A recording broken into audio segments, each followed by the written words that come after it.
following video is on related rates. We'll consider the following word problem. A 20-foot ladder is sliding down the side of a wall.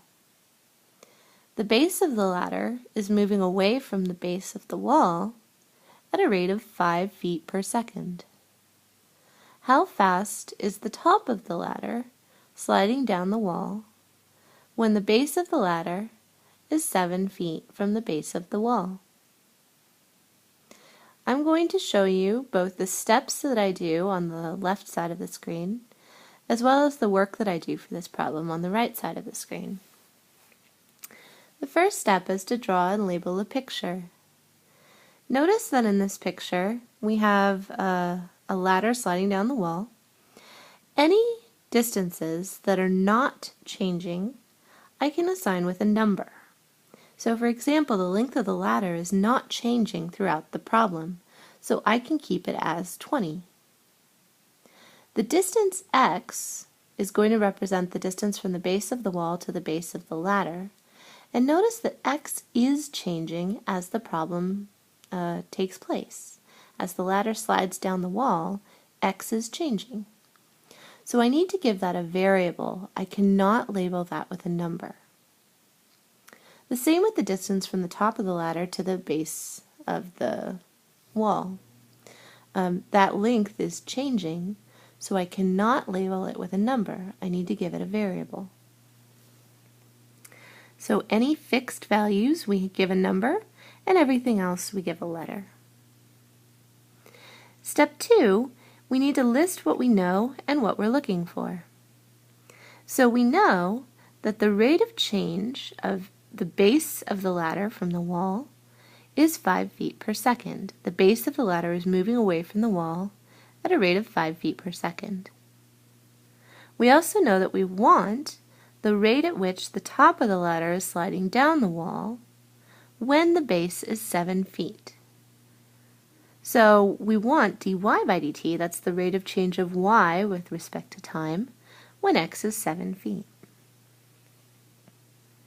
Step 3, we want to find an equation relating all of our variables. This is why it's called a related rate. So notice that we have a nice triangle here. The equation that I'm going to use is going to be the Pythagorean theorem. X squared plus y squared equals 20 squared. Step 4, we want to take the derivative with respect to time of both sides.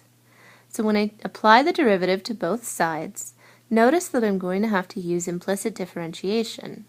X changes over time, and y changes over time. So when I do that, I get 2x dx by dt, because I'm taking the derivative of x with respect to t, plus 2y dy by dt, because I'm taking the derivative of y with respect to t, equals 0, because the derivative of a number is 0. Step 5, we want to plug in all of our known values. So remember that dx by dt is 5, and x is 7. So at this point I can plug in the numbers that I know. Step 6, we want to solve for any of the remaining unknown variables. Notice that we're trying to solve for dy by dt, but we still don't know what y is. In order to solve for y, we can go back to the original Pythagorean theorem, where we plug in 7 for x and solve for y. So I get 7 squared plus y squared equals 20 squared. And using algebra, we solve for y, and we get that y is approximately 18.73.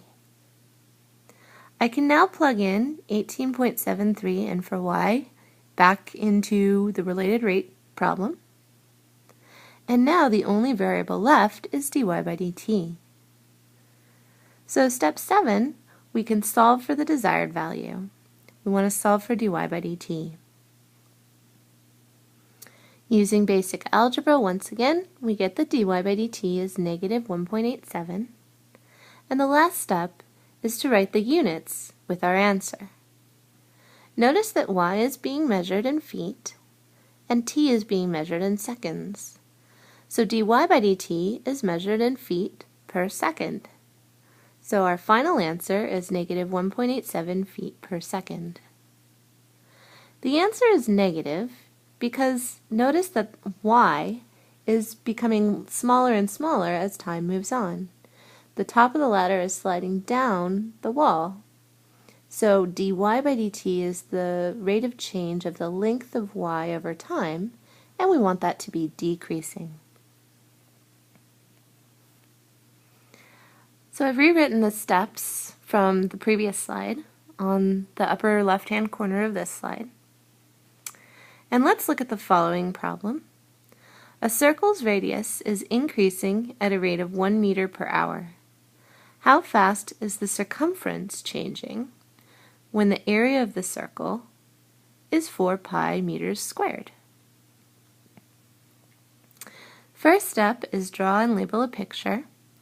And here I have a nice circle and I've labeled the radius with r. Notice that the radius itself is changing over time. So we don't want to label the radius with a number, we want to give it a variable. The next step is write down what we know and what we're looking for. We're looking for we know dr by dt is 1 meter per hour. And we want the rate of change of the circumference, which I'll call c. So we want dc by dt when the area, A, is 4 pi meters squared. Remember the formula for the circumference of a circle is 2 pi r. So that's going to be the equation that relates all of our variables. We will then take the derivative of both sides of that with respect to t, and I get dc by dt equals 2 pi dr by dt. Now we plug in values that we know. I know that dr by dt is 1. So therefore dc by dt equals 2 pi. Our final step is to write the units. C is measured in meters, circumference is always a distance, and time is measured in hours in this problem. So my final answer is 2 pi meters per hour. You might notice that we didn't need the fact that the area of the circle is 4 pi meters squared. This was extraneous information, which sometimes will happen in these problems. In this case, we just know that the circumference's growth rate does not depend on r. Let's look at a similar problem. This time we have that a circle's radius is increasing at a rate of 1 meter per hour, and we want to know how fast is the area changing when the area is 4 pi meters squared. So this is almost the exact same problem, but instead of finding the rate of change of the circumference, we want the rate of change of the area.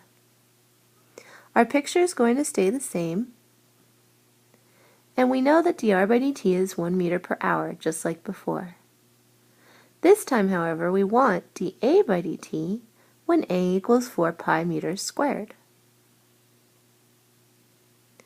The equation that we're going to use is the area of a circle, which is A equals pi r squared, and we take the derivative of both sides with respect to time.